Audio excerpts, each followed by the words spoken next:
So we were talking about naming coordination compounds. So it's a lot the first time you do it. So hopefully now that you've seen it once, you'll be a little bit more able to like kind of see how it works. There's just some rules. There's really nothing like tricky about it. You just have to remember all the different rules. Like for example, this coordination complex, it's negative, right? This is an anion, right? Here's the cation and here's the anion. It's just like you would regular. It always goes cation, anion. And so this is cobalt, but because it's the anion, it's cobalt 8. Let's try that again. Cobalt 8, because it's an anion, right? And so like that's like one thing that we have to like keep in our brains. Okay, now the other thing is this is cyanide, right? And because this is an anion, right, it becomes an O. So because if it's an anionic, well, this shouldn't say ligand, this should say anionic complex ion, the ide becomes O. So this, instead of cyanide, this is cyano. I think I spelled that right. Yeah, cyano. And then how many cyanides are there? Oh, there's 6. Hexa. Right? Okay. Then another thing is, the next thing is you need to figure out, well, what's the charge of cobalt? We do that just like we did, think of like exactly how you did like oxidation states. It's the same thing, right? So this is a plus, this, I'm looking at the Na is +4, -6, right? So this must be a +2. So it's the charge. So when you do this, you always write cation, anion, right? The positive and then the negative. It always goes like that, right? So our counter ion is sodium. Sodium. And then we name our ligand. There's 6 hexa cyanide, right? And remember when I wrote this on the board, I kind of split this for you. So I'm going to do the same thing so you can see this. Hexacyano means 6 CNs. Cobalt 8 because it's negative, and the charge is 2. And so that would be the name of this one right here. Now let's look at this next one. So you can see here's the complex ion here. This time it's a positive, and then here is our little extra. I just call it the extra piece, right? Or our counter ion. The counter ion you just like name like normal. So I don't give it much credence when we're doing this. Okay, so when we look at it, we look at our ligands. Now we have 2 ligands. We have both ammonia, right? And ammonia becomes amine. And you just have to remember this one. Just like water becomes aqua, chloride becomes chloro, because it's negative. And so there's 5 amines, so it's penta.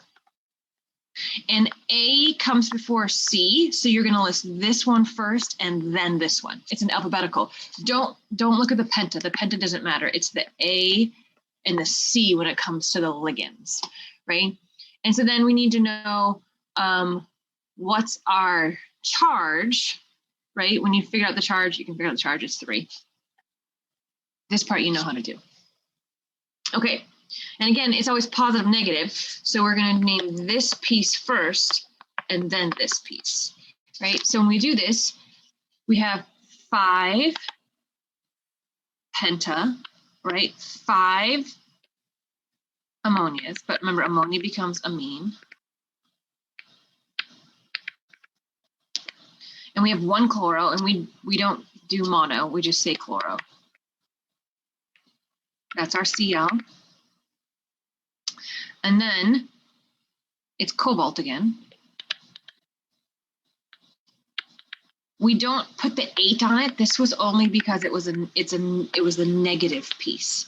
This is now part of the positive piece, so we don't put the 8 on it. And then the charge, I think, what was this? It's 3. And then the thing at the end, the counterion nitrate. Okay, I think I have, oh yeah, look at that. That's much nicer. So I showed you kind of how we figure it out. So on our first one here, our counterion is Na, right? CN becomes cyano. There's 6 of them. 6 CNs. And so we put a hexa in front of it. So there's our 6 CNs. It's our hexa. And again, it becomes cobaltate because it's part of a negative complex ion, right? So it's part of the negative complex ion, so we say cobaltate.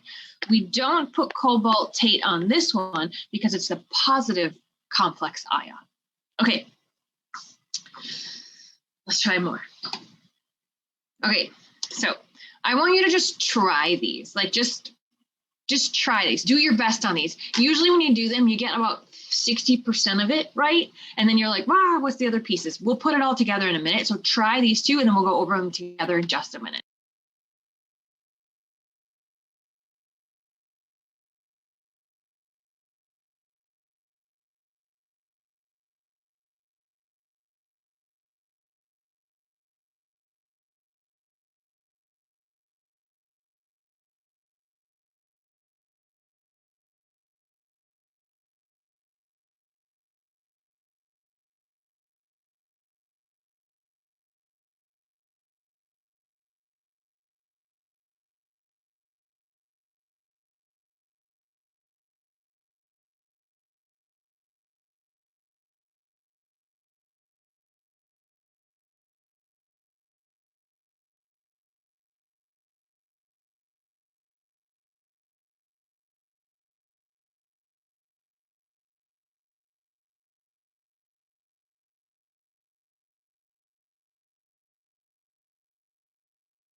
Okay, let's look at these.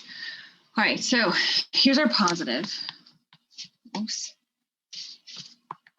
And this one's our negative, right? That's our negative.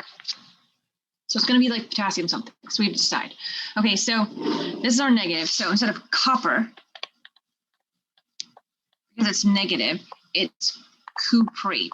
Now, again, remember I showed you that last on Monday? There's a list of the ones you need to remember, like iron becomes ferric and like lead becomes plumbate. Copper becomes cuprate if it's in the negative, if it's in the negative complex ion. So you just have to remember those. So this is cuprate, and this is iodine, but iodide becomes iodo, right? So this is, I can never spell this. Iodo, because it was iodide, and I became O, again, because it's negative. Well, it's always going to be negative. Iodo. And then there's 4 of them. right? So it's potassium. Oh, we got to figure out the charge too. Potassium, right? Tetra, because there's 4. Iodo cuprate, and the charge is 412, right? And right, so just you know the charge, right? So this is -4 + 2 charged over all of 0, so it must be +2. Same thing that we do, like that you've been doing since intro chem, right? Okay, let's look at the next one. So now this is part of the positive, and that's the negative piece, right? So this time, this is just going to stay cobalt. We don't have to change any like weird names to it. Okay, so this, remember, NH3 becomes amine, and CO is carbonyl, BONYL. Again, these were both on the little chart I showed you. You have to remember, like water becomes aqua. They just changed in the names. Okay, so there's 2 amines, so that's a di. There's 4 carbonyls, that's a tetra. A comes before C, so we're going to list this one first and then this one. And then we have to figure out the charge of our cobalt, so that's like -3, 2, 1. So it's like 2, I think. Right, +2. Oh no, +3. I can add. Okay, so first our ligands. So we put the amine first. So diamine, and then tetra, that's 2 NH3s, 4 carbonyl, 4 COs, cobalt,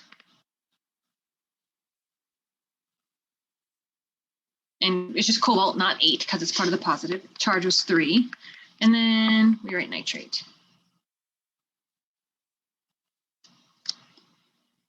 Oh, yes, I knew I had those for you. Okay, and so you see how when I write these, I tried to do like when I did on the board when you had to name these. I try to leave the space here, but that's like, the spaces you're not supposed to leave. Like you're literally supposed to write it all as one word. I just think it's really hard to see it as one word. So I like to leave little spaces to make it easier, especially when you start naming them. When you're like doing your homework, I think that makes it easier for you to see it. But just know you're not supposed, there's not actual spaces here. The only space is between the cation and the anions. So that's naming complex ions and coordination compounds. It's fun. Again, it's just rules. You need to look at those tables I showed you to remember, like NH3 becomes amine, iron becomes ferric, like that kind of stuff. You need to look at those tables, and you do need to memorize that stuff. But after you do your Chem 101, you'll be fine. Okay, now we're talking about isomers. Those of you going on to organic, you're going to be talking about these all the time. It's going to be like secondhand nature. So we're going to talk about them a little bit, but if you go on to organic, you're going to talk about these all the time. So we have 2 kinds of isomers. Structural isomers, which we'll spend most of our time on, and then we're also talk about stereoisomers. So structural isomers have the same number and types of atoms, but they're just attached in a different order, and I'll show you pictures of this. Stereoisomers also have the same number of type of atoms, but they're attached in the same order, but they have different spatial connections. And again, right now you're like, what? But I'll show you. Okay, so here's kind of what we're going to talk about. So here's our isomers. They're same formula, but different structures. Okay, so now we're going to talk about structural and stereoisomer. So structural isomers, we have coordination, and then we have linkage. The coordination ones are really simple. We'll pretty much talk more about these linkage ones because they're a little more difficult. And then we're going to talk about stereoisomers, and then we'll talk about geometric and optical. These are the ones you deal with a lot. Actually, never mind. Yeah, this you deal with a lot more in organic than the other 2. And then we'll break our geometrics into cis, trans, and facmer, and then we will talk about these enantiomers as we go also. Okay, so let's look at a linkage isomer. Okay, so I think it's easier. Yeah, I have a picture. Oops, no. Okay, so a linkage isomer just means it can connect to the metal in more than one place, right? So that's all a linkage isomer means. And so when you're looking at your linkage isomer, you can see, for example, there's a lone pair. So it could, remember Lewis acids and Lewis bases, our ligands are just Lewis bases. It could connect here, but there's also a lone pair. So it could also connect here, right? If we look at this one, they connect here or connect here, right? There's other places that connect. It can connect at the S or the N or the C or the N. Wherever those lone pairs, it has the potential to connect. Okay, that's what I mean by linkage isomer. It's the same ligand. It just connects in a different place. Like here's, for example, this is this one, nitrito, right? Nitrite. Remember, nitrate becomes nitrito, but if it connects at the N, we call it nitro. And if it connects at the O, we call it nitrito. So there's a little tiny difference in it, right? So here's an example of it. So you can see here on this one, it's connecting at the N. And so it's nitro. And so we just said nitrate became nitro before, but if it connects at the O, then it's nitrito. And these are linkage isomers. Same ligand, different attachment, and different results. This one is yellow. This one is orange. Right? And again, if we look at how to name this, we have 1, 2, 3, 4, 5 NH3s, 1 NO3 attached at the O. Wait, this one's attached at the N, nitro. Attached at the N. Same thing here, 5 NH3s, 1 NO3. This one is attached at the O. Okay, so that's a linkage isomer. Here's another cool one with SCN. So again, you can see this is where we're looking right here. So look at this one versus this one. So you can see on this one, it's attached at the S. And so we call that one thiocyanado.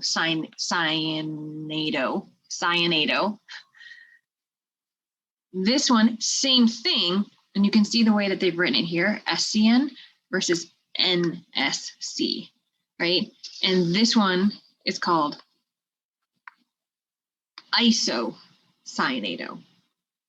So we've almost always seen this, but if you see this, it's the same ligand, it's just a different attachment, hence or a different linkage isomer, right? And again, I just showed you nitrate. So I have another picture with nitrate I'll show you here.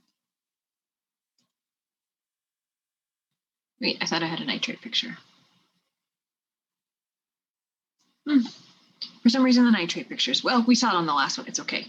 Now, the geometric isomers, these are now stereoisomers. So they have different spatial arrangements. And they're actually not so bad to see. They're pretty simple to see. So the first spatial arrangement we're going to look at is cis and trans.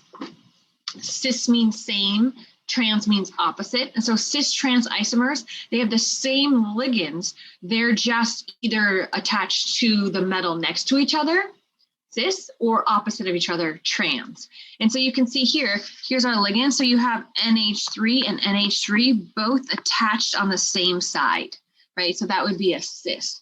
Versus here, they're attached on opposite sides. This would be a trans. So cis and trans. And so we add the word cis and we add the word trans in front of the name. So this one would just, for example, if we were going to write it for this one, we would just say cis. If we were going to write it for this one, we would just write trans. And it just tells us where they're located, where they're linked to it. Now the other ones are called FAC and MER. FAC for facial, MER for meridian. So you can see here, and remember I can't draw. So this like makes, this is supposed to be a triangle. I can never draw this. I have no artistic ability at all. That's supposed to be like a triangle face. I can't. I am like unable to make this look correct. But if you can imagine it, it looks like a triangle face, right? So it looks like a triangle face. Pretend this is a triangle. Y'all can see how it could be a triangle, right? I just can't make it work right.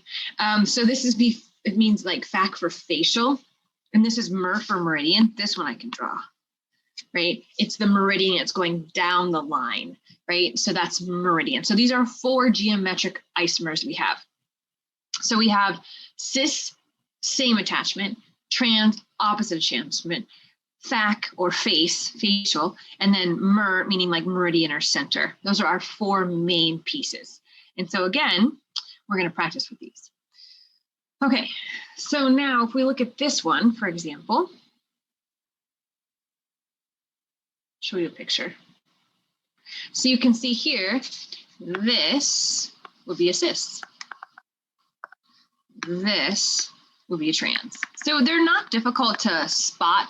They're difficult to spot with like bidentate and polydentate ligands that can attach in more than one place, which I'll show you those in a minute. But individually, they're easy. And this is exactly what you use in organic, right? You're going to see these isomers all the time in organic, cis, same, trans, opposite. Okay, so here's like an example of how different they are. And they actually, for example, you can see this one. You can see cis versus trans. See, these are opposites. I always say, so, okay. So technically you're supposed to look at the ligand. I find it's easier to look at the non-ligand, right? Because I just feel like it's easier to see it. And so you can see here, this one, they're right next to each other.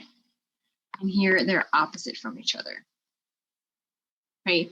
I just think that's easier to see personally for me, to see same and opposite. So this is an example of cis and trans. If you look at this one's cis. And then if you look at the name, let's just look at the name so we can remember.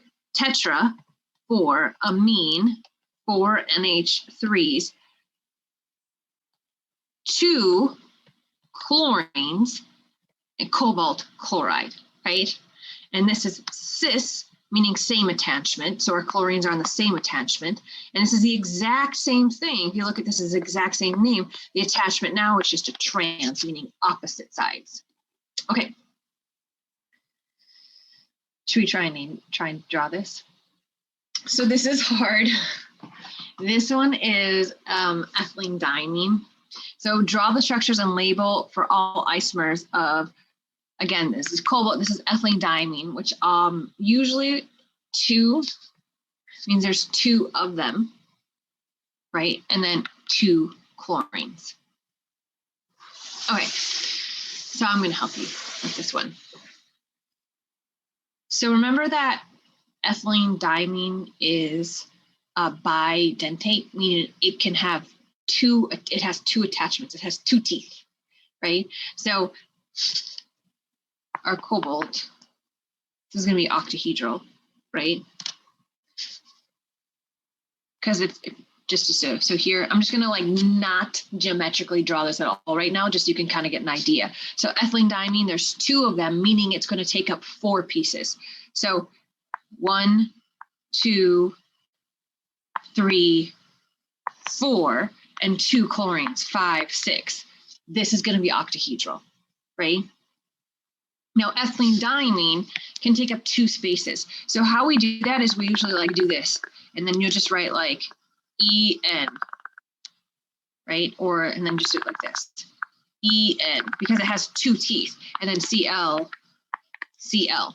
So if we want to draw the isomers, right? That means if we want to do, for these, we'll do cis and trans because these are the easiest ones to do.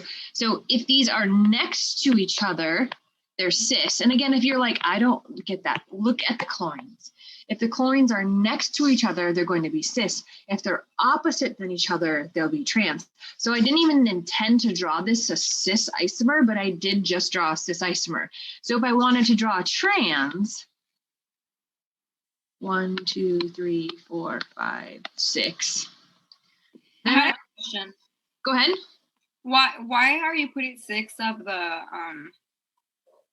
little lines? Oh, okay. Great question. So there's 2 chlorines and there's 2 ethylene diamines, but ethylene diamine has 2 pieces to it. So ethylene diamine, hold on, I have a picture of it for you. Let me just show you what the picture is.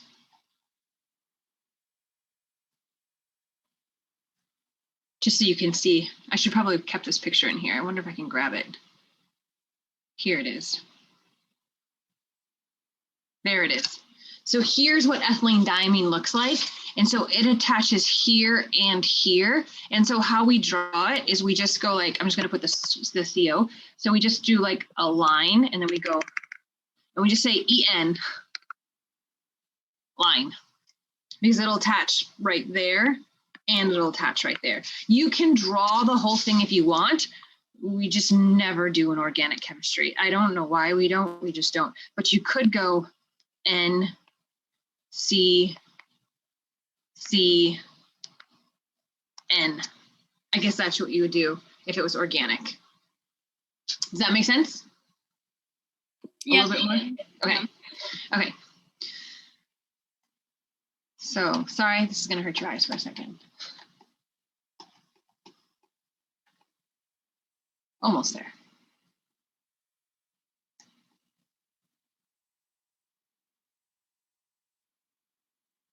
I don't want to go too far.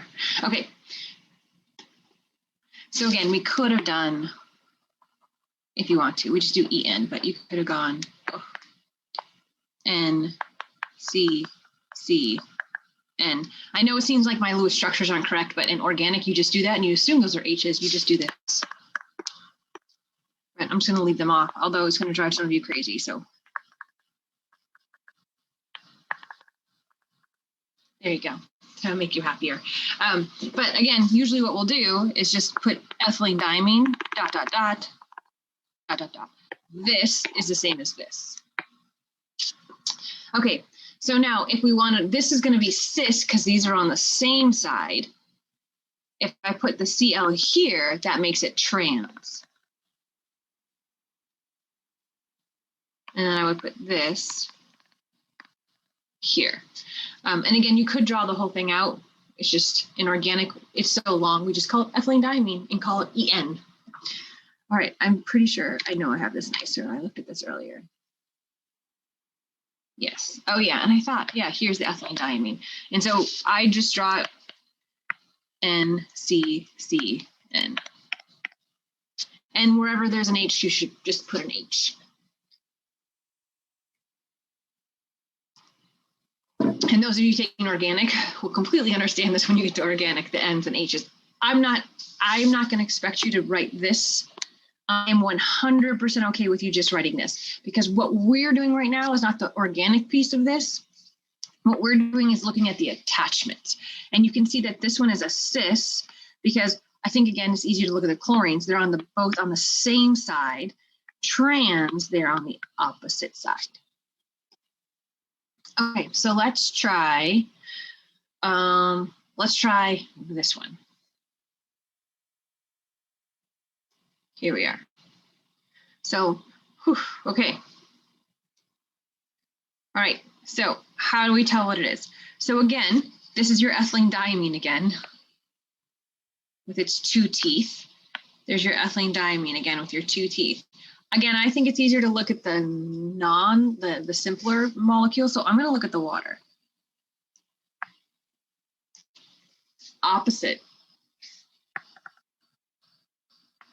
This is trans. All right, let's look, what do we got here? We have 3 NH3s and 3 waters. So it can't be cis or trans, because you can't call, if there's 3 of them, you can't call it the same or opposite because there's 3. It doesn't work. So this must be FAC or MER. Now remember, MER means meridian, which it goes all the way through. FAC means it makes a face.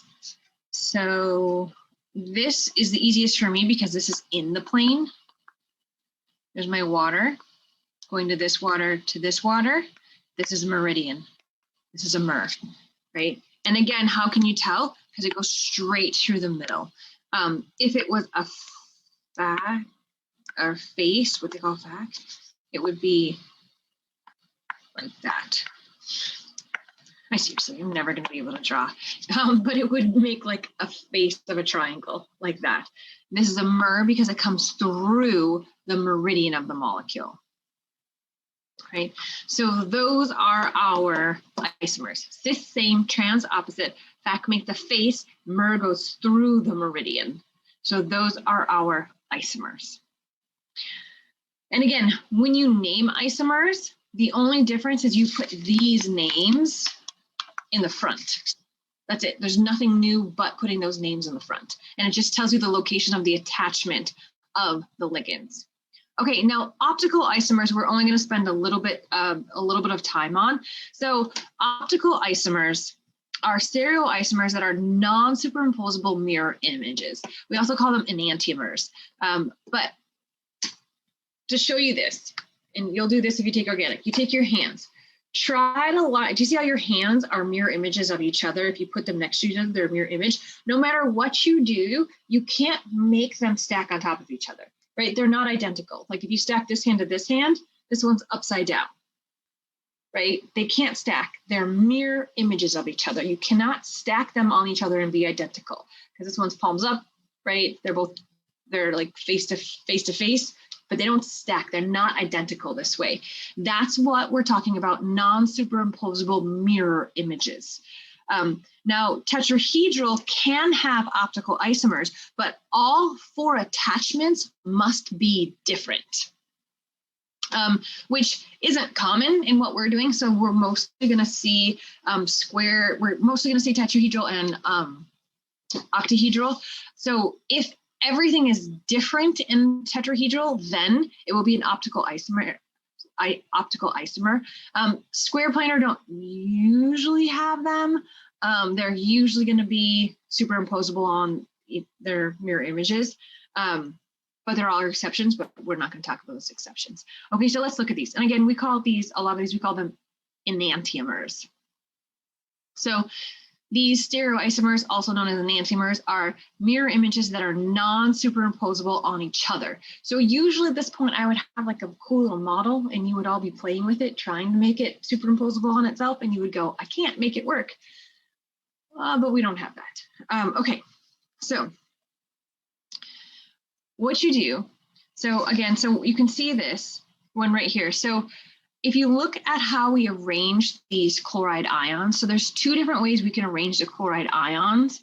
And then we have 2, again, ethylene diamine, ENs, 2 ethylene diamine molecules and 2 chloride ions, just like we were looking at before. And we have a cis one, and we're gonna have a trans.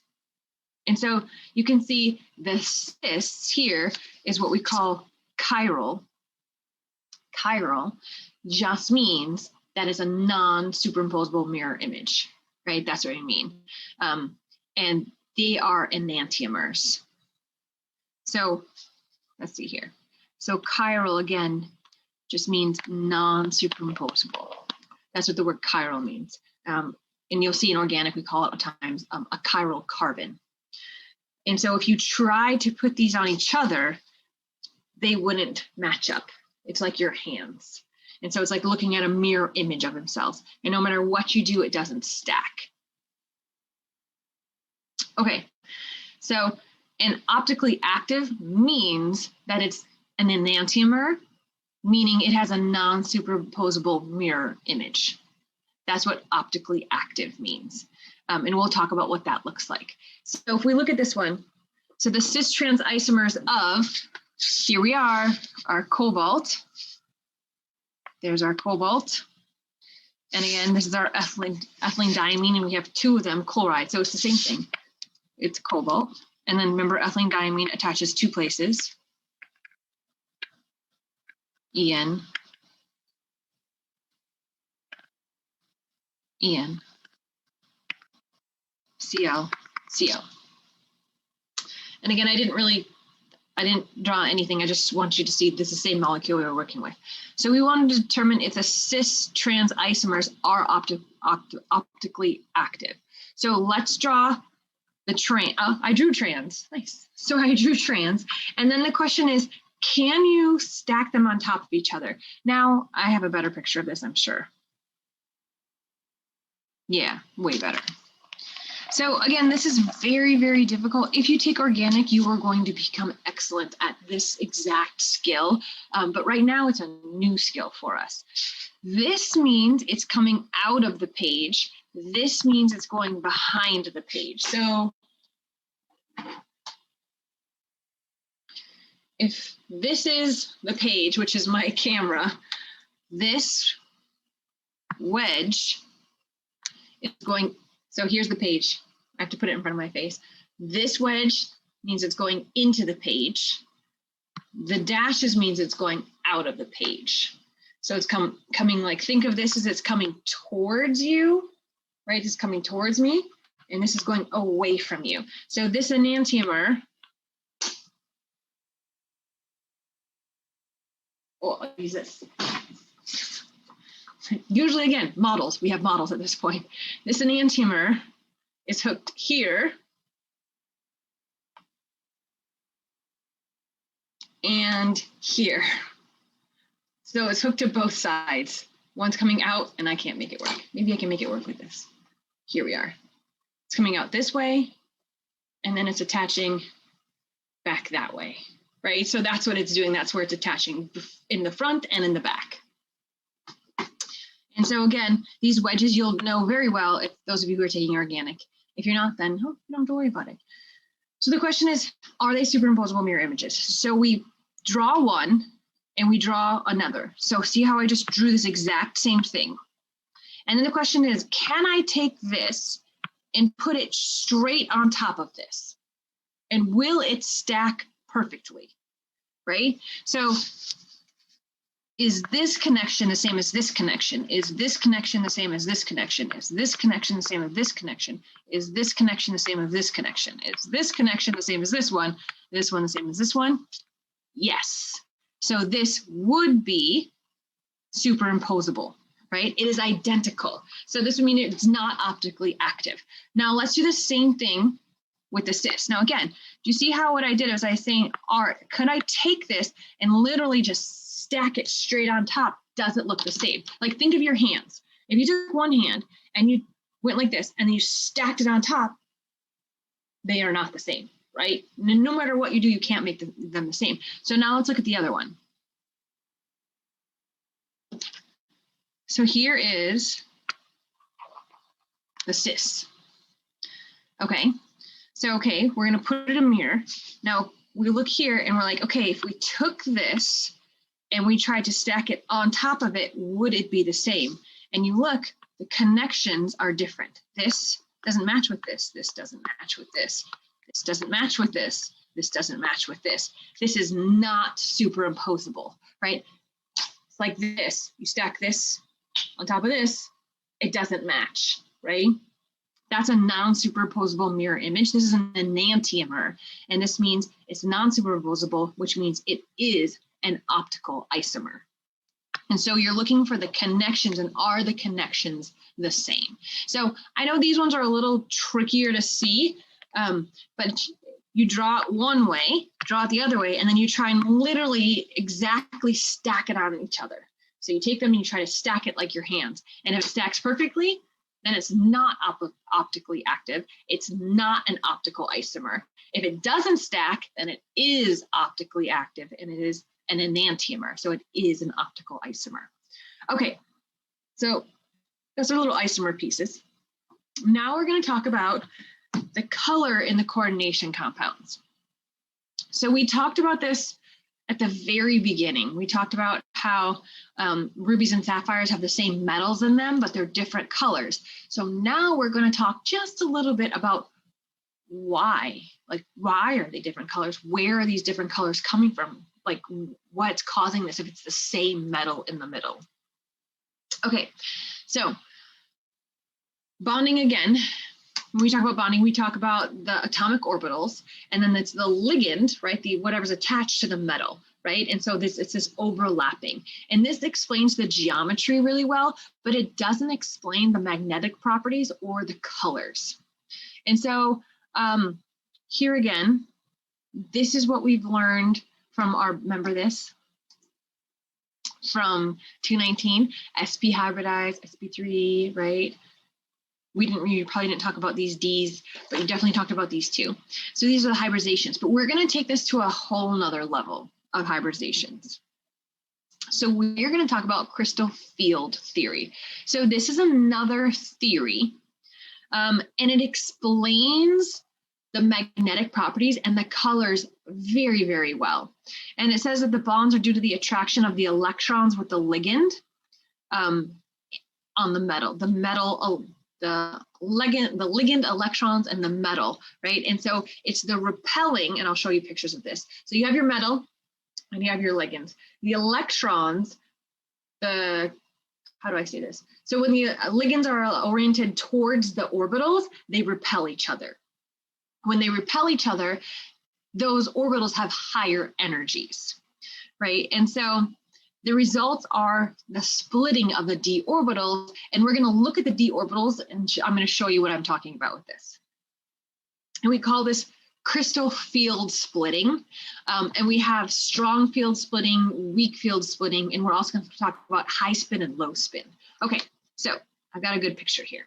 So here is the dz squared and the dx squared y minus y squared orbitals. Remember, these are our d orbitals. Remember how in 219 we just said d orbitals were clover leaves, like two clover leaves, and we just kind of ignored these two, but they exist. But you can see these, right? These right here are on like the x and y axes, and the other ones are in between the axes. So in an octahedral complex, the ligands are located in the same spaces as the dz squared and the dx squared minus y squared orbitals, right? And so if you have this, what happens is when this ligand, the negative, remember Lewis base donates lone pairs, the negative, we'll just say electrons for the easier piece of it, the ligand interacts with this repelling of this unoccupied orbital. And so these repel each other. I don't know how to make it look like. They repel each other greater than, let's say, this is not oriented right towards the ligand. So this is like in between the ligand, right? And so it doesn't have the same repelling. And when it repels it, it's actually a higher energy. So the repulsion between the lone pair of our ligand, right here is our lone pair of our ligand, and the electrons in this d orbital results in a higher level of an energy. So remember our d orbitals before we said this, 1, 2, 3, 4, 5, right? But what happens is, and now if we say this is, I guess I can write this dz squared, this one's x squared minus y squared, x, y, y, z, x, z. These two have more of a direct contact with that ligand, and the negative is like, no, we don't like it. So they end up having a higher energy, leaving the other three down where they were. So this is what I mean by it splits the d orbitals. And the reason is because the interaction here is greater, hence why it splits. Okay, so the orbitals that are in between the axes, you see how these are in between the axes? There's a less repulsion, and so therefore they have a lower energy. And so we see this crystal field splitting. So here's our 5 degenerate d orbitals, which we talked about in 209 and 219. But because of the interaction of the ligand, these ones are very closely interacting with the ligand, which repels it, which increases the energy. They have a higher energy than these three. So they have a lower energy. And the size of this energy, so this little delta, the size of this energy depends on the kind of ligand, so what's attached to the metal, their relative positions, and the metal and its oxidation state. So there's a lot of things that go into effect here. But so how does this affect color? Okay, so how does it affect color? So again, if we look at this one right here,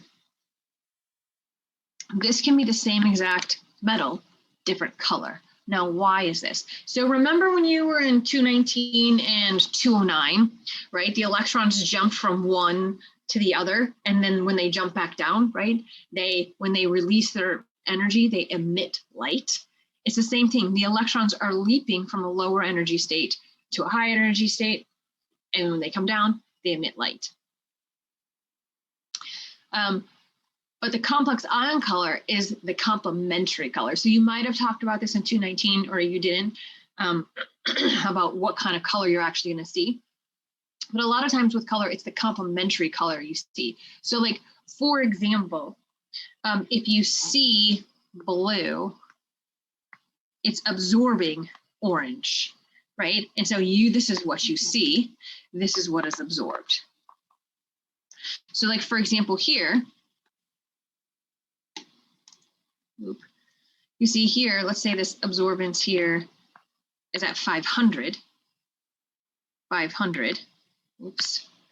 You might see red.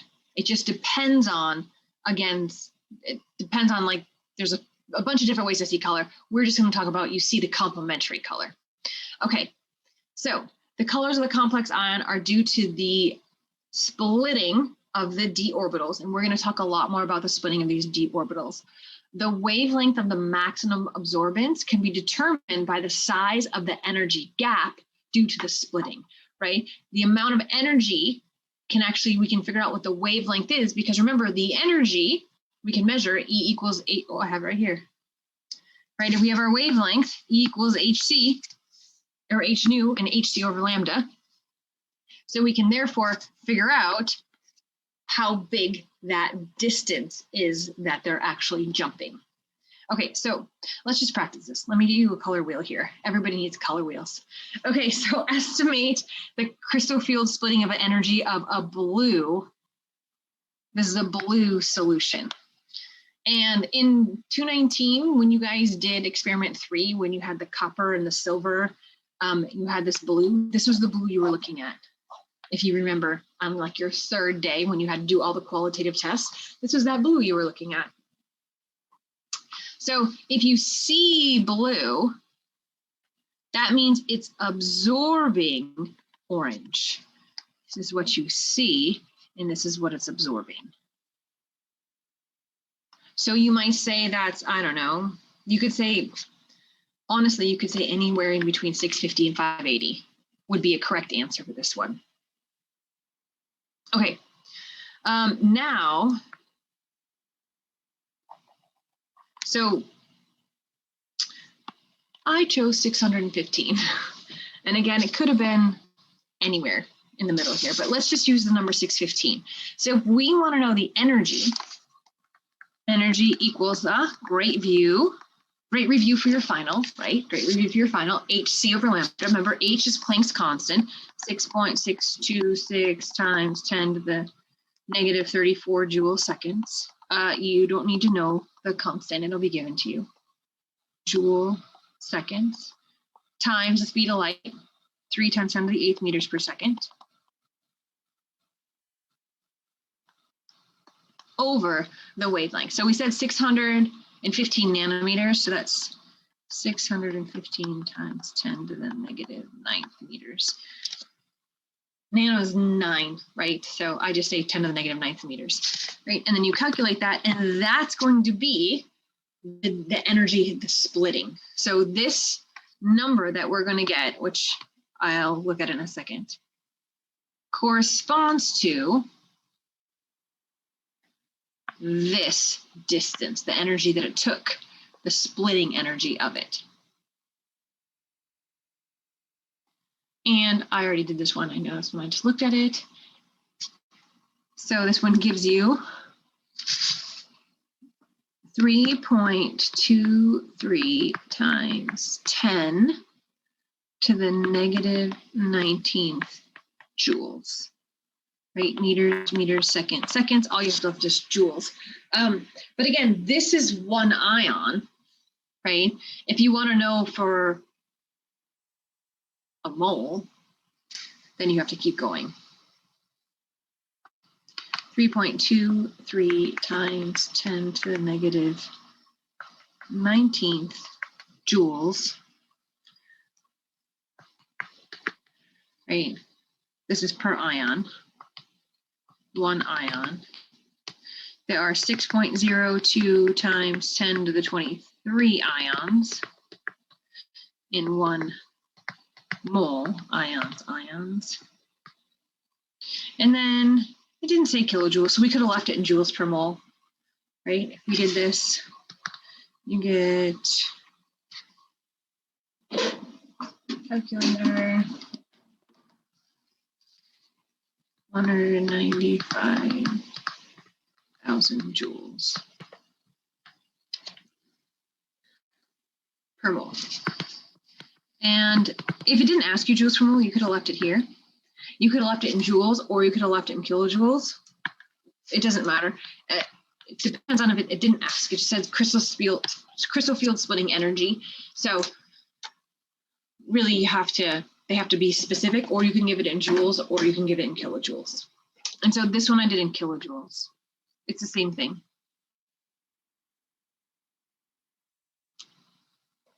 Okay. So we're going to do the same thing again, but this time we're going to do it for a red solution. So this one was a blue solution because remember, so it was blue, so it was absorbing orange. So our next one's going to be red, so it's going to absorb green. All right, so I'm going to give you a minute to try this next one. I gave you the color wheel. And again, your answers are just going to be close to it. There's not a specific answer here because there's a range of answers. There's a range of numbers you can start with, right? So try this one, and then we're going to go over it in just a couple minutes.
Okay, so let's go over this one. So remember, if it's red, it's absorbing green. And so for this one, I just chose 525 nanometers, right? And so from there, you use E equals HC over lambda, where your lambda is just gonna be, remember this has to be in meters, instead of the -9th meters. That'll give you your energy. From your energy, then you need to figure out it per mole, and I did kilojoules again. So here is the entire thing. Here's your H, your C, here's your lambda. Again, I just put times 10 to the -9th. This is your energy per ion. By the way, if you remember from 219, whenever you're finding energies in the visible wavelength, it's always 10 to the -19th, right? The entire visible wavelength is 10 to the -19th. Therefore, if you're doing this question, or if you've got a multiple choice question on it, you better get 10 to the -19th or something is wrong. And then if you convert it to kilojoules again, we just went to moles here, kgs here, and we get 228 kilojoules. And remember, that's the distance of the splitting. So for example, if it was an octahedral, this energy distance here, right, let me finish that arrow, is equal to 228 kilojoules per mole. Right? So this would be an ion.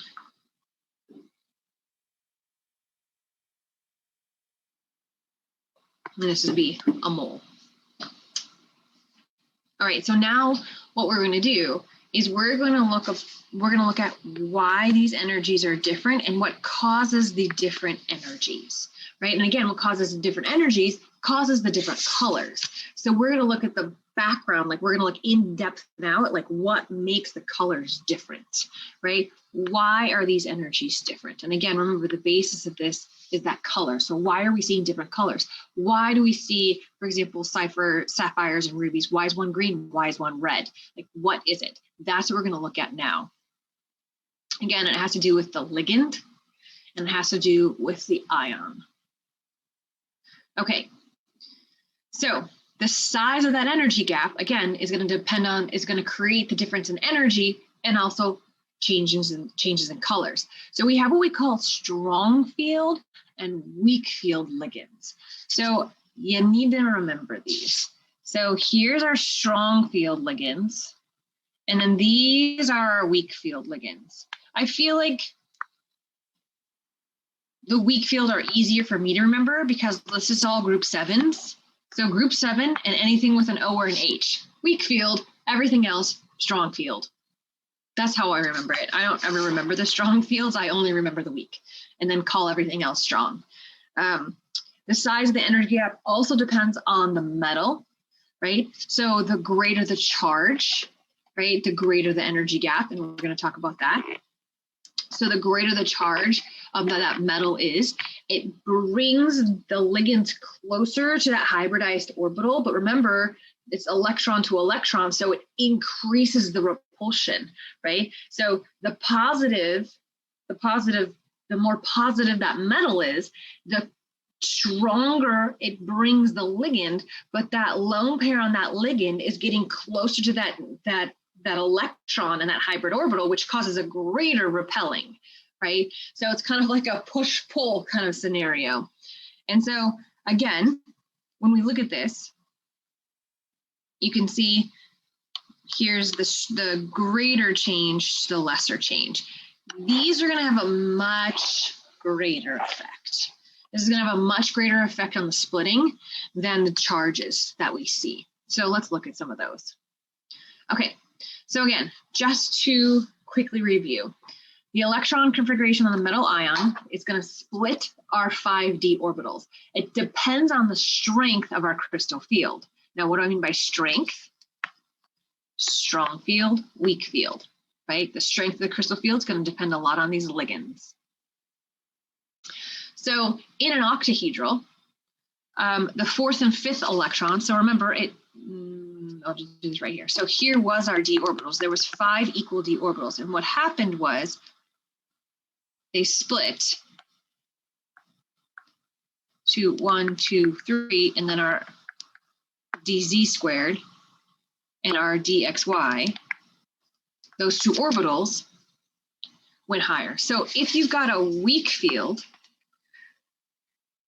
if the field is weak and the energy gap is small, you're going to lead to unpaired electrons. And we call this paramagnetic. The 4 through 6 electrons will pair, and I'll show you this in just a second. The 4 through 6 electrons will pair in our lower d orbitals if the field is strong and the energy gap is large. Okay, so here's our two choices. I'm going to do it like this. So here's our 5 d orbitals. It's either going to split like this.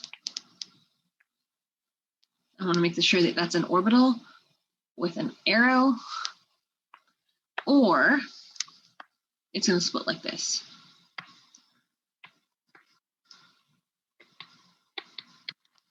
Right? So this is much greater than this.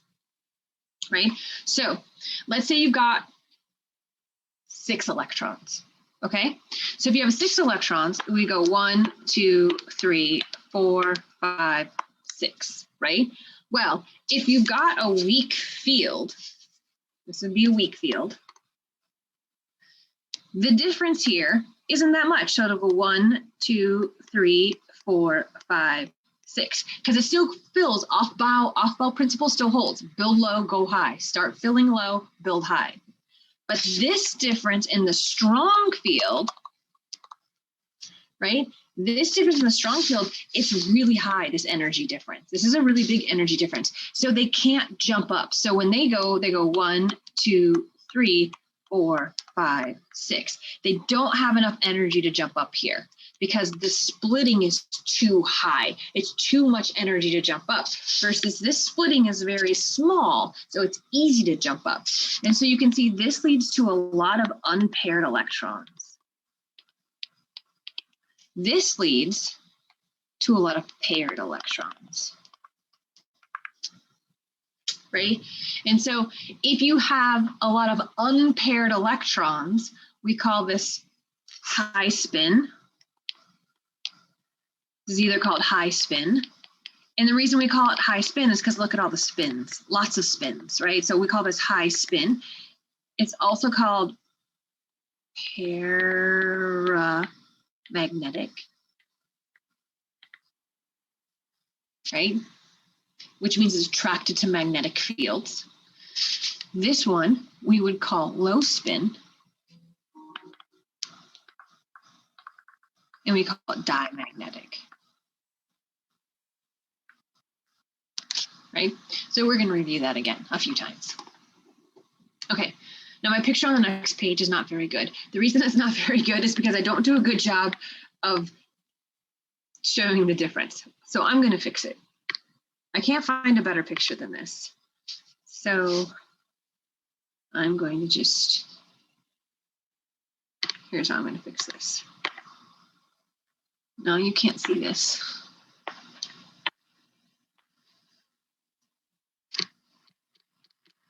No, I can't get rid of my white. There we are.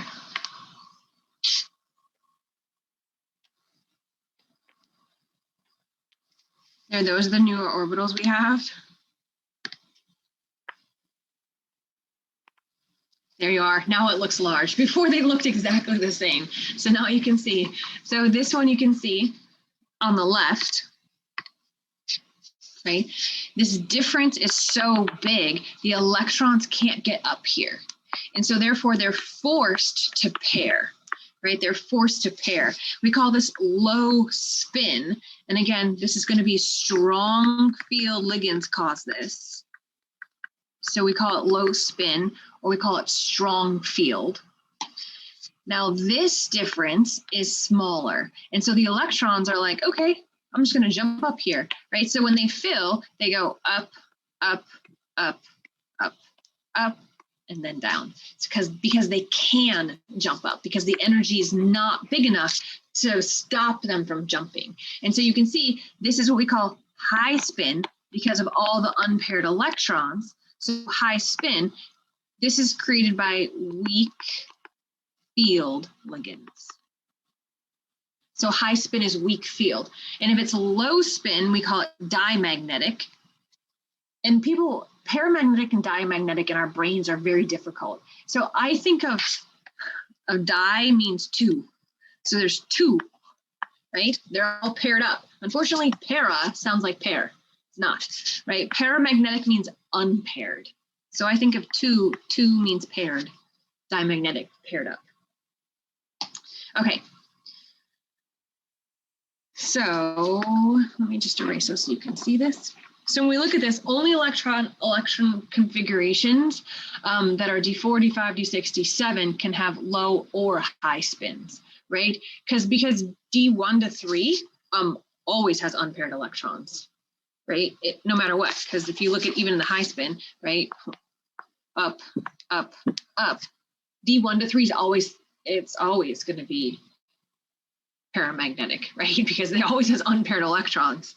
And then D8 to 10, the 3 energy orbitals are always filled, right? So if you look at 8 to 10, so here's 1, 2, 3, 4, 5, 6, 7, 8, right? Or 1, 2, 3, 4, 5, 6, 7, 8. Right? So really, this is what we're talking about with our high spin or our low spin. These are the only ones, D4, 5, 6, or 7, that can either have high spin or low spin. The rest of those, it doesn't matter the splitting because it's going to have the same configuration no matter what. Okay, so I'm going to walk you through this one, and I'm going to have you try one. Actually, maybe we'll just do this today, and we'll try one tomorrow. Okay, so how many unpaired electrons are in COF6? Okay, so figure out your, right, this is -6 equals -3, so this has to be +3. So it's a +3 ion, and so you look at your periodic table, and you're like, oh, okay, so CO +3 means 1, 2, 3. All right, so it lost the S electrons, and it has 6 D electrons left. Then you look F. F's a weak field. Remember, group 7, O's and H's, weak field. Weak field means small splitting, right? Weak field, small splitting. And so therefore, if you have 6 electrons, 1, 2, 3, 4, 5, 6, the electrons can jump to the higher level because the energy is low. So you have 1, 2, 3, 4, right? So this would be a weak field. How do we figure out how many unpaired electrons are in, for example, FeCN, right? And so again, unpaired electrons, this means that we're going to have to draw an electron diagram, right? So we need to figure out a couple things. Number one, we need to know what the splitting energy is, right? The splitting energy is either going to be really big or really small. It depends on the ligand. Remember, if it's a strong field ligand or a weak field ligand. So you need to make sure you know the difference between strong field and weak field ligands. The other thing you need to know is we need to know how many unpaired electrons, or we need to know not unpaired electrons, what the electron configuration is of iron, because we need to know how many valence electrons we're going to be putting in these d orbitals, right? So those are the things you kind of have to figure out, like, is it strong field, weak field ligand, and how many electrons are we dealing with anyway? So if we look here, right, if we look at our cyanide, right, -6, 3, so this must be a +3. Right, so if it's a +3, this must mean it's Fe3+. You look at Fe, right? So you look at Fe, and Fe regular is 4s2 3d 1, 2, 3, 4, 5, 6 3d6. So this is Fe3+. So Fe3+ means, that's an S, by the way, loses one of these and one of those. So Fe3+ must be 3d5,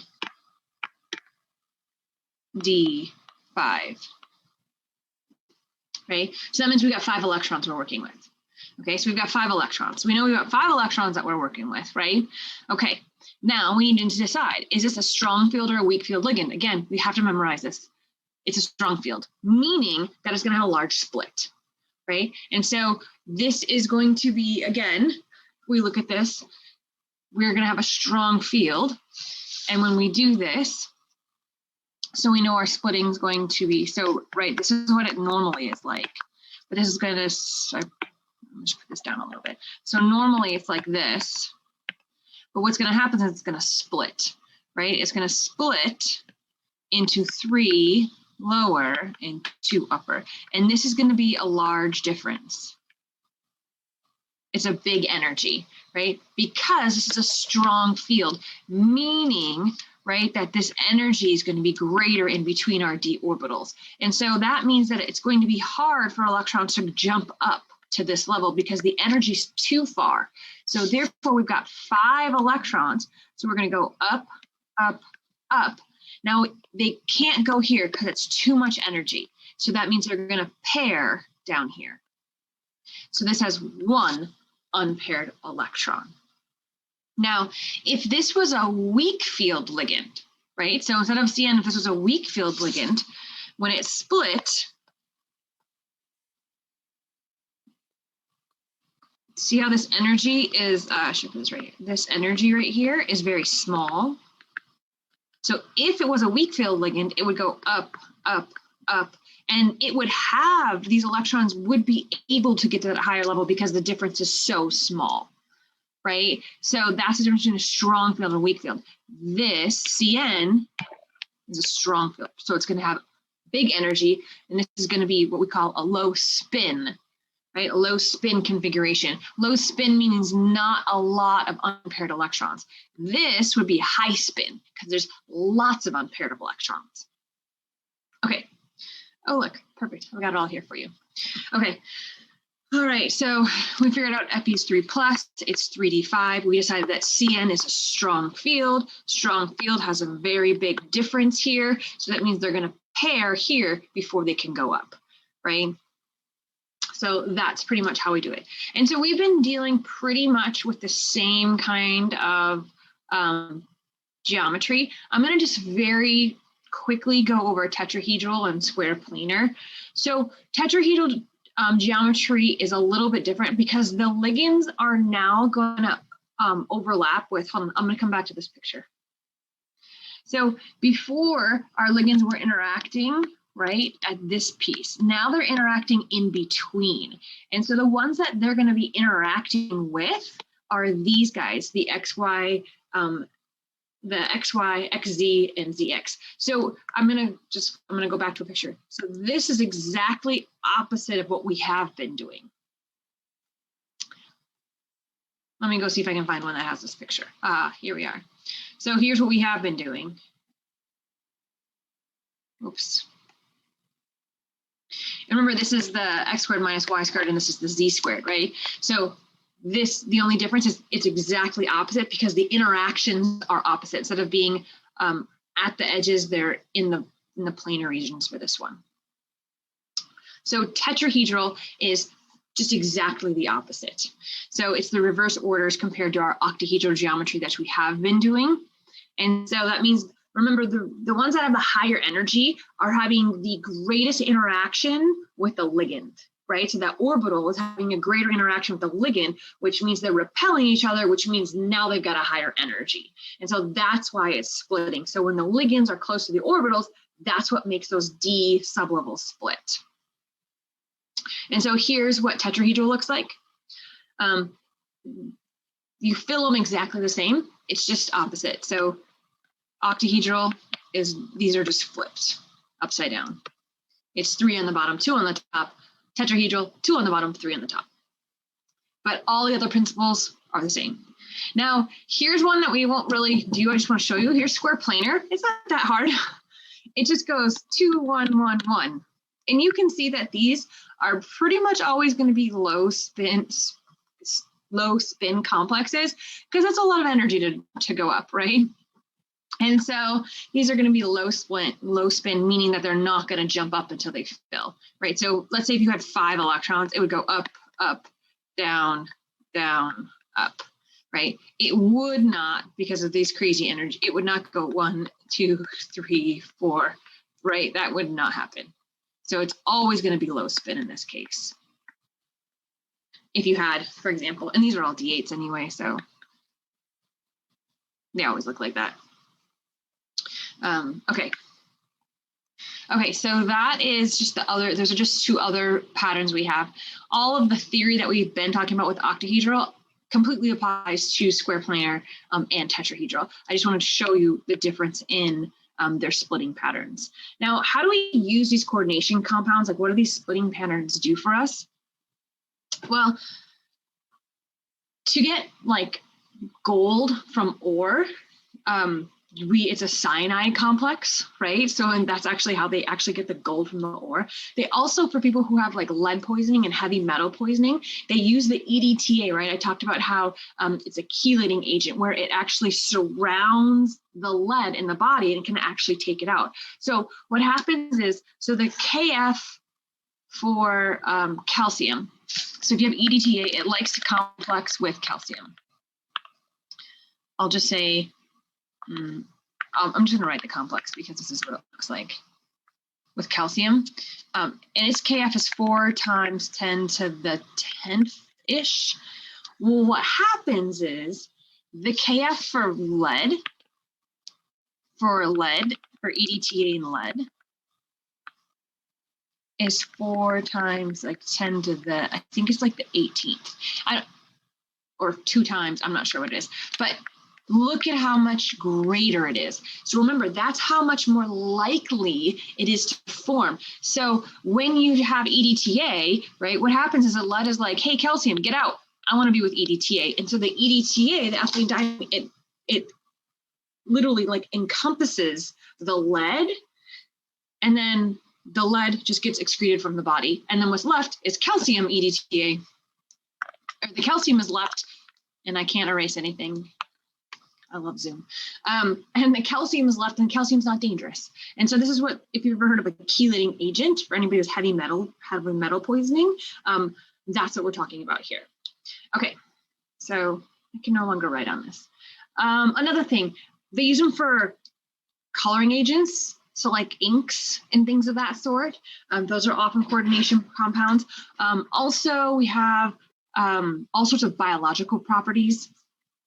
You've probably seen these: cytochrome C, hemoglobin. Hemoglobin is actually kind of a cool one. And so you can see the iron, let me see this works again. The iron complexes, right? There's your complex, your coordination compound right now, or right there. And it's 3-dimensional, right? With all the different stacking patterns. And chlorophyll is another one. So these are found a lot in nature. There's a lot of complexes found in nature. A really kind of cool one is this molecule. So this molecule is called cisplatin. And do I have a, okay, so let's see if I can remember what cisplatin. It's PT. So it's platinum, ammonia, there's NH3, NH3. And then it has chlorine and chlorine. Okay. So, and it's cis. Okay, cis, remember, they're on the same side, hence cis. This is a chemotherapy drug. Now, the cis isomer is active, right? And what it does is it attaches to the cancer cell DNA, and the parts of the cancer cell DNA actually replace these chlorine. So it kicks the chlorine out, and pieces of the DNA actually attach to it. So it actually changes the DNA.